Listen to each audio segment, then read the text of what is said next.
တွေမှာအနားယူနေတဲ့ဒီလူငယ်ဟာရုတ်တရက်သူ့ရဲ့9နှစ်အရွယ်သမီးလေးဒယ်ဖင်းကိုအသက်လက်ပိုင်းလူစိမ်းတစ်ယောက်ကခြေပြီးကမ်းခြေအတိုင်းအတင်းပြေးသွားတာကိုမြင်လိုက်ရပါတယ်။သမီးလေးအနေရရှိနေပြီဆိုတာသိတဲ့အတွက်သူဟာဒယ်ဖင်းလို့အော်ဟစ်ပြီးအနောက်ကနေအပြင်းထန်လိုက်ပါတော့တယ်။သူ့ဇနီးဖြစ်သူကလည်းအေးဘုံကိုလွတ်ပစ်ပြီးချက်ချင်းအနောက်ကလိုက်လာခဲ့ပါတယ်။ဒါပေမဲ့ထူးဆန်းတာကအဲ့ဒီလူစိမ်းဟာကလေးကိုချီပြေးရင်သူ့ကိုငါနဲ့အတူခေါ်သွားရမယ်ဘယ်သူမှသူ့ကိုရေရဲပေးမစင်းကြဘူးလို့ယူသွတ်စွာအော်ဟစ်နေခဲ့တာပါလူငယ်ကတော့ဒီလူဟာအန္တရာယ်ရှိတဲ့လူဆိုးတစ်ယောက်လိုပဲတစ်ထည်တလဲထင်မှတ်ပြီးကားပါကင်ကိုမရောက်ခင်ဖမ်းမိဖို့အဆုတ်ကွဲမတက်အပြင်းထန်ပြေးလိုက်ပါတော့တယ်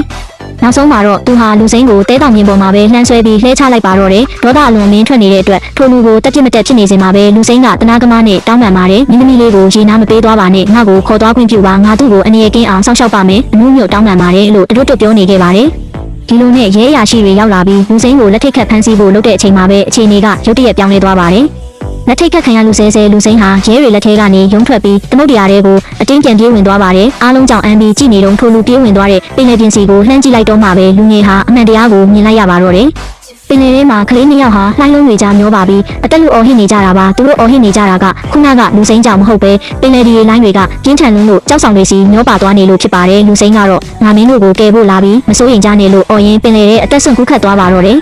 မိနစ်ပိုင်းတွင်းမှာနေထိုလူဟာကလေးနှစ်ယောက်လုံးကိုကမ်းခြေပေါ်အထိဘေးကင်းအောင်တွန်းတင်ကယ်ဆယ်ပေးနိုင်ခဲ့ပါတယ်ဒါပေမဲ့သူကိုယ်တိုင်ကတော့ရေမွန်းပြီးအလိလစ်သွားခဲ့လို့အရေးပေါ်တက်ရှူနေခရနစ်ကယ်တင်ခဲ့ရပါတယ်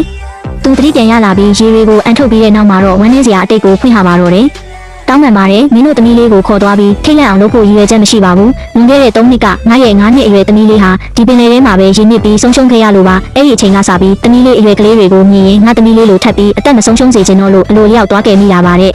ဒီစကားကိုကြားလိုက်ရတဲ့အချိန်မှာတော့မိဘနှစ်ပါးစလုံးရင်ထဲဆုံးနစ်သွားရပြီးကလေးမလေးဒယ်ဖင်းကသူ့အဖေရဲ့လက်ကိုဆွဲပြီးဖေဖေဟိုးအဆင်ပြေရဲ့လားဟင်လို့မင်းမြင့်ရဲ့အမြင်မမားဖို့နဲ့လူသားတွေရဲ့ရင်ထဲကစေတနာကိုစောစီးစွာမဆုံးဖြတ်ဖို့သင်ခန်းစာပေးရင်ဒီဇလန်လေးကပြီးဆုံးသွားပါတော့တယ်